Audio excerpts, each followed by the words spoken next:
ಹಿಂದುಳಿದ ವರ್ಗ ರೈತರ ಹಿತರಕ್ಷಣಾ ಸಮಿತಿ ವತಿಯಿಂದ ಈ ವರ್ಗದ ಜನರಿಗೆ ಕಂದಾಯ ಇಲಾಖೆಯಲ್ಲಿ ಆಗುತ್ತಿರುವ ತೊಂದರೆಗಳು ಮತ್ತು ಕ್ರಮಗಳ ಕುರಿತು ಸರ್ಕಾರದ ಗಮನ ಹರಿಸಬೇಕು ಅಂತೇಳಿ ನಾವು ಈ ಪತ್ರಿಕಾ ಮಾಧ್ಯಮವನ್ನು ಕರೆದಿದ್ದೀವಿ.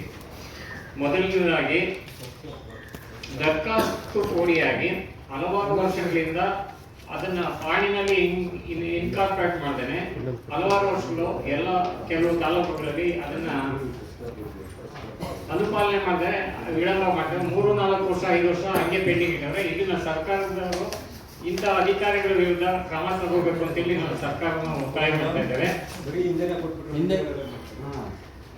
ಡಿಡಿಎಲ್ಆರ್ ಕಚೇರಿಯಿಂದ ತಹಶೀಲ್ದಾರ್ ಹೋಗುತ್ತೆ, ತಹಶೀಲ್ದಾರ್ ಕಚೇರಿಯಿಂದ ಮತ್ತೆ ಏನೇನಾಗ್ಬೋದು ಇದೇ ಇದು ಮಾಡಿಕೊಂಡು ಅದ್ರ ಕ್ರಮ ಏನ್ ತಗೋಬೇಕು ಅನ್ನೋದ್ರ ಬಗ್ಗೆ ಅದು ಅವ್ರಿಗೆ ಮನವರಿಕೆ ಆದ್ರೆ ಹಂಗೆ ಪೆಂಡಿಂಗ್ ಇದೆ.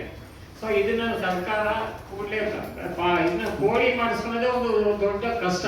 ಬೋಡಿಯಾಗಿ 10-15-20 ವರ್ಷ ಆದ್ರೂ ಕೂಡ ಅದನ್ನ ಪಾಣಿನಲ್ಲಿ ತರದಲೇನೆ ಉದ್ದೇಶಪೂರ್ವಕವಾಗಿ ವಿಳಂಬ ಮಾಡ್ತಾ ಇದ್ದಾರೆ. ಇದೊಂದು ಪಾಯಿಂಟ್. ಎರಡನೇದು ಡಿಜಿಟಲೈಸೇಷನ್ ಮಾಡ್ತಕ್ಕಂಥದ್ದು, ಆಧಾರವನ್ನ ಡಿಜಿಟಲೈಸೇಷನ್ ಮಾಡ್ತಕ್ಕಂಥದ್ದು ಕಾರ್ಯ ಪ್ರಗತಿಲಿದ್ದು ಅದು ಖಾಸಗಿಯವರಿಗೆ ಕೊಟ್ಟು ಖಾಸಗಿ ನಂತರ ಅದು ಹಂಗೆ ಮಾಡೋಕ್ಕಾಗದೆ ಸ್ಥಗಿತಗೊಂಡು ನಂತರ ಸರ್ಕಾರ ಏನ್ ಮಾಡ್ತು ಹೊಸದಾಗಿ ಇಲಾಖೆನಲ್ಲೇ ಪ್ರಾರಂಭ ಮಾಡಿದೆ. ಪ್ರಾರಂಭ ಮಾಡಿದಂಥ ಸಮಯದಲ್ಲಿ ಅದಿನ್ನೂ ಪೂರ್ಣಗೊಂಡಿಲ್ಲ. ಅಪೂರ್ಣಗೊಂಡಲೇ ಇರೋದ್ರಿಂದ ರೈತರು ವಿಭಾಗ ಮಾಡ್ಕೊಳ್ಳೋದಾಗಲಿ ದಾನ ಕ್ರಯ ವಗೈರೆ ಮಾಡ್ಕೊಳ್ಳೋದಕ್ಕೆ ಸಮಸ್ಯೆ ಆಗಿದೆ. ಇದನ್ನ ಕೂಡಲೇ ಸರ್ಕಾರದವರು ಇದನ್ನ ಡಿಜಿಟಲೈಸೇಷನ್ ಏನು ಆಕಾರದನ್ನ ತಿದ್ದುಪಡಿಗಳು ಮಾಡೋಂಥದ್ದನ್ನು ಕೂಡ ಮಾಡಬೇಕಾಗಿದೆ. ಮೂರನೇದಾಗಿ ಆಕಾರದಲ್ಲಿ ಆ ಮತ್ತು ಬಾ ಕರಾಬಿದೆ. ಈ ಆ ಮತ್ತು ಬಾ ಕರಾಬನ್ನ ವರ್ಗೀಕರಣ ಮಾಡಿದ್ರೇನೆ ಪಾಣಿನಲ್ಲಿ ಸರಿ ಮಾಡಿದ್ರೇನೆ ಇದು ಯಾವುದೇ ರೆವೆನ್ಯೂ ಸ್ಕೆಚ್ ಆಗಲ್ಲ. ಅದರಿಂದ ಸರ್ಕಾರ ಈ ಬಗ್ಗೆ ಅದನ್ನ ಕ್ರಮ ತಗೋಬೇಕು. ಪಹಣಿಯಲ್ಲಿರ್ತಕ್ಕಂಥ ಗೊಂದಲಗಳಿಗೆ ರೈತರು ಆ ಜಮೀನುಗಳಲ್ಲಿ ಇರಬೇಕೋ ಬೇಡವೋ ಅಂತಕ್ಕಂಥ ಗೊಂದಲಕ್ಕೊಳಗಾಗ್ಬಿಟ್ಟು ಜೀವನದಲ್ಲಿ ನರಕ ಯಾತನೆಯನ್ನು ಅನುಭವಿಸ್ತಾ ಇದ್ದಾರೆ. ಉದಾಹರಣೆಗೆ ಈ ನಗರಸಭೆ ಮತ್ತು ಪುರಸಭೆಗಳ ವ್ಯಾಪ್ತಿಯಲ್ಲಿ ಬರ್ತಕ್ಕಂತಹ 5 ಕಿಲೋಮೀಟರ್ ವ್ಯಾಪ್ತಿಯಲ್ಲಿ ಬರ್ತಕ್ಕಂಥ ಜಮೀನುಗಳನ್ನೆಲ್ಲ ವಶಪಡಿಸಿಕೊಂಡಂತ ಜಮೀನುಗಳನ್ನ ಏನ್ ಮಾಡಿದ್ರು ಅಂತಕ್ಕಂಥದ್ದೇ ನನಗೆ ಅರ್ಥ ಆಗದೆ ಇರ್ತಕ್ಕಂಥ ರೀತಿಯಾಗಿದೆ. ಹೀಗೆ ಅವರು ಜಮೀನು ಮಾಡೋದಕ್ಕೂ ಅವಕಾಶ ಕೊಟ್ಟಿಲ್ಲ. ವಶ ಮಾಡಿಕೊಂಡಂತ ಜಮೀನುಗಳನ್ನ ಬೇರೆ ವ್ಯವಸ್ಥೆಗೆ ಅದನ್ನ ಅನುಕೂಲ ಮಾಡ್ತಕ್ಕಂಥ ಜಾರಿ ವ್ಯವಸ್ಥೆಯನ್ನು ಮಾಡಿಲ್ಲ. ಉದಾಹರಣೆಗೆ ವಸತಿ ಇಲ್ಲದವರಿಗೆ ಭೂಮಿಯನ್ನು ಕೊಟ್ಟು ಅಲ್ಲಿ ಮನೆಗಳನ್ನ ಮಾಡ್ತಕ್ಕಂಥ ವ್ಯವಸ್ಥೆಯನ್ನು ಸರ್ಕಾರ ಮಾಡಿಲ್ಲ.